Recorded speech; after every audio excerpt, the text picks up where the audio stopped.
Baik, bismillahirrahmanirrahim. Assalamualaikum warahmatullahi wabarakatuh. Salam Om Swastiastu, Namo Buddhaya. Selamat sore. Izinkan kami pada pukul 18.20 tanggal 6 Januari 2025 menyampaikan bahwa hari ini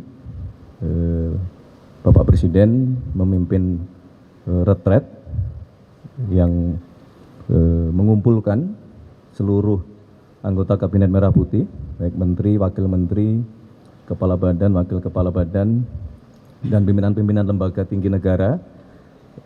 Tadi dimulai kurang lebih pukul 2 siang dan Bapak Presiden langsung memimpin, memberikan pembekalan kepada kita semua. Tadi saudara-saudara juga di awal mengikuti, ya, kita buka dengan beberapa video.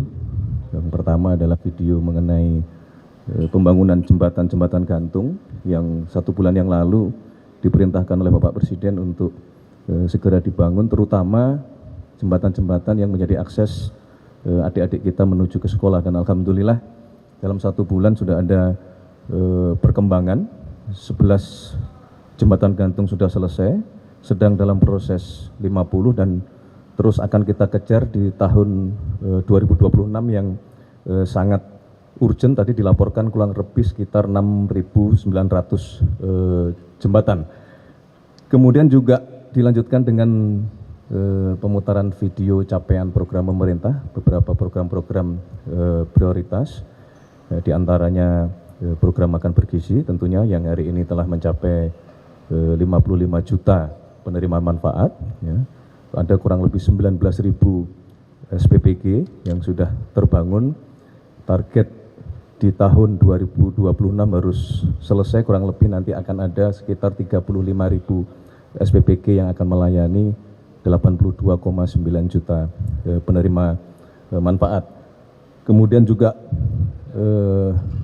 cek kesehatan gratis setelah mencapai angka 70 juta seluruh warga negara dalam 1 tahun di 2025.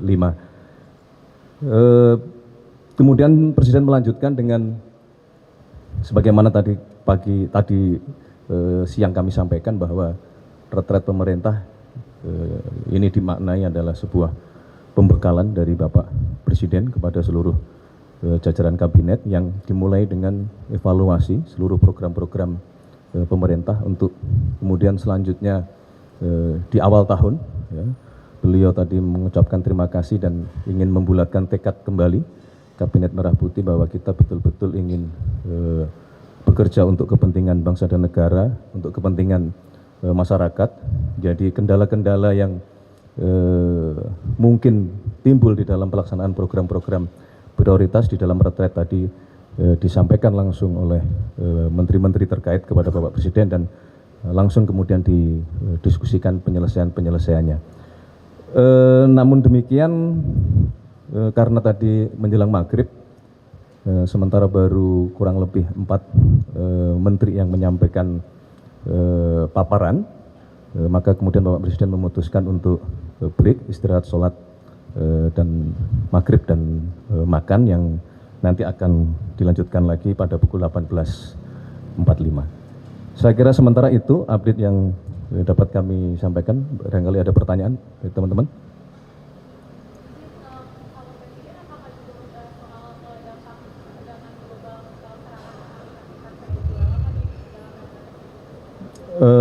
Beliau hanya memberikan gambaran aja secara umum aja.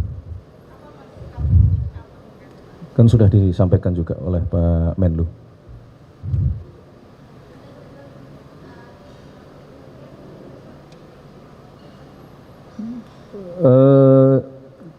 Teguran dalam artian melecut semangat, ya, karena Bapak Presiden memang benar-benar menghendaki kita semua bekerja dengan jauh lebih cepat lagi, terutama di beberapa bidang yang bersifat penciptaan lapangan pekerjaan dan padat karya. Contohnya adalah beliau minta percepatan dalam rangka pembangunan kampung-kampung nelayan dan program pembuatan kapal-kapal tangkap ikan. Jadi beliau memang ingin sesegera mungkin program-program tersebut karena bersifat selain padat karya juga itu akan meningkatkan produksi protein kita dari sektor perikanan untuk kita bisa meningkatkan asupan protein bagi seluruh rakyat kita.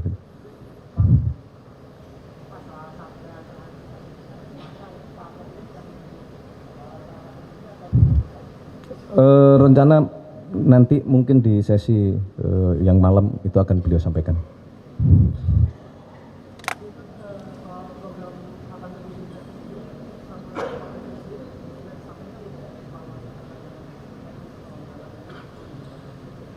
Kalau mengenai anggaran kan tidak ada masalah karena di dalam anggaran APBN kita tahun 2026 yang akan datang sudah dialokasikan kurang lebih 335 triliun untuk program makan bergizi gratis.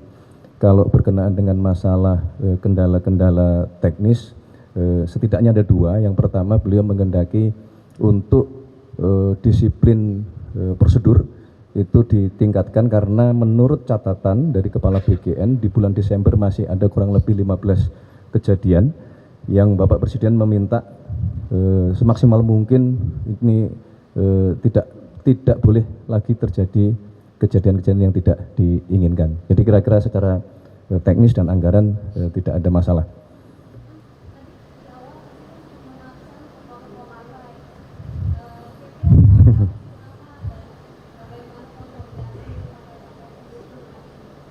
Enggak, itu kan bagian dari beliau ingin kita semua bagian dari koalisi Merah Putih yang terdiri dari gabungan partai-partai politik, baik yang memiliki kursi di parlemen maupun yang belum memiliki kursi di parlemen. Kita ingin menunjukkan bahwa kita harus menjadi koalisi yang solid karena dibutuhkanlah persatuan, dibutuhkanlah kerjasama untuk dapat mencapai seluruh program-program yang sudah dicanangkan oleh pemerintah.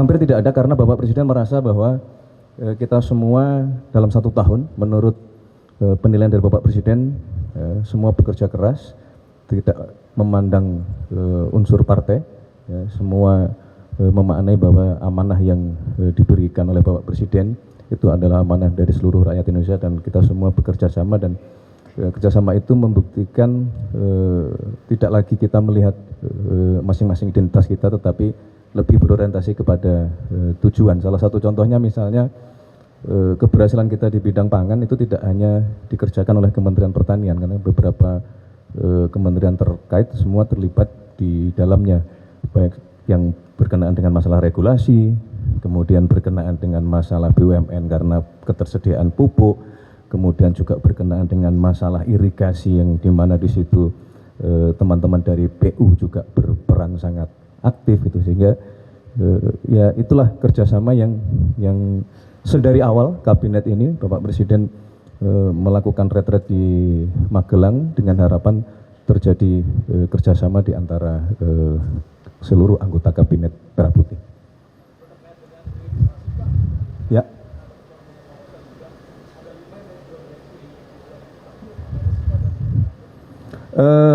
Rencananya akan ada di bulan Januari ada 6 groundbreaking dari program hilirisasi yang kemudian nanti dilanjutkan di bulan Februari dan di bulan Maret untuk menyelesaikan kurang lebih 18 program hilirisasi yang sudah kita sepakati. Contoh yang pertama adalah berkenaan dengan waste to energy yang akan dibangun di 34 kabupaten kota atau di 34 titik yang hari ini sampahnya sudah mencapai 1.000 ton lebih per hari, yang ini memerlukan penanganan sesegera mungkin untuk diolah sehingga sampah-sampah tersebut tidak menggunung dan menimbulkan banyak masalah. Kemudian juga ada beberapa program yang berkenaan dengan energi, ya, pembangunan beberapa titik DME. Kemudian juga ada program-program dari bidang pertanian yang tadi sudah kami sebutkan.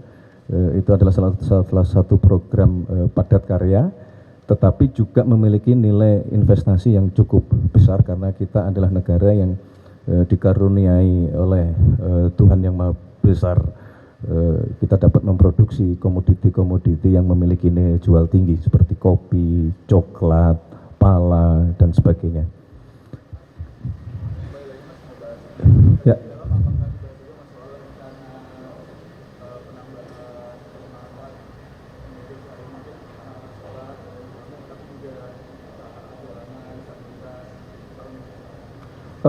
Terus terang kalau tadi berkenaan dengan masalah itu belum, tapi terima kasih kalau ada catatan dan masukan. Nah, ini contoh yang baik kalau di dalam memberikan masukan kepada pemerintah. Menurut saya ini adalah salah satu contohnya. Kami terus membuka diri, dan kalau memang ada sesuatu yang kami pemerintah masih luput atau alpa untuk tidak memikirkannya, silahkan untuk disampaikan kepada kami dan kami akan terbuka. Terima kasih, Mas. Ya.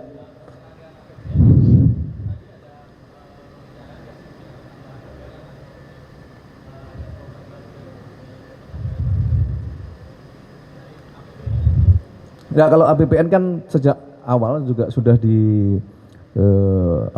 rancang sedemikian rupa, dan itu juga sudah disahkan ya di dalam undang-undang APBN. Kalaupun kemudian ada perkembangan atau ada perubahan-perubahan, tentunya sudah diatur di dalam sebuah mekanisme di mana memang Bapak Presiden diberikan ruang juga untuk di dalam APBN pada saat pelaksanaannya mungkin terjadi penyesuaian gitu.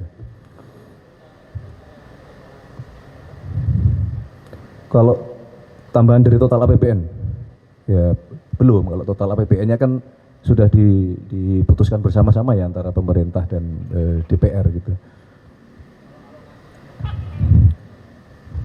Alokasi tambahan untuk bencana.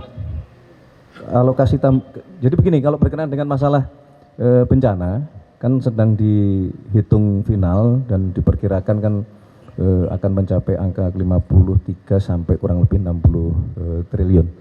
Dan itu sudah dianggarkan di APBN 2026. Cukup? Enggak, jadi pemahamannya kan ada dua, ada dana siap pakai. Dana siap pakai itu adalah dana yang dialokasikan ke BNPB yang akan dipergunakan sewaktu-waktu bila mana terjadi keadaan darurat atau keadaan bencana. Tetapi kalau berkenaan dengan proses pemulihan, rehabilitasi maupun rekonstruksi dan pemulihan kembali seluruh fasilitas-fasilitas umum, itu ada alokasi di luar dana siap pakai, artinya ada alokasi dari APBN tersendiri. Ya. Hah? Tadi kan sudah saya jawab, nanti malam ini baru mau diputuskan oleh beliau. Nanti kita update lagi setelah selesai. Cukup ya?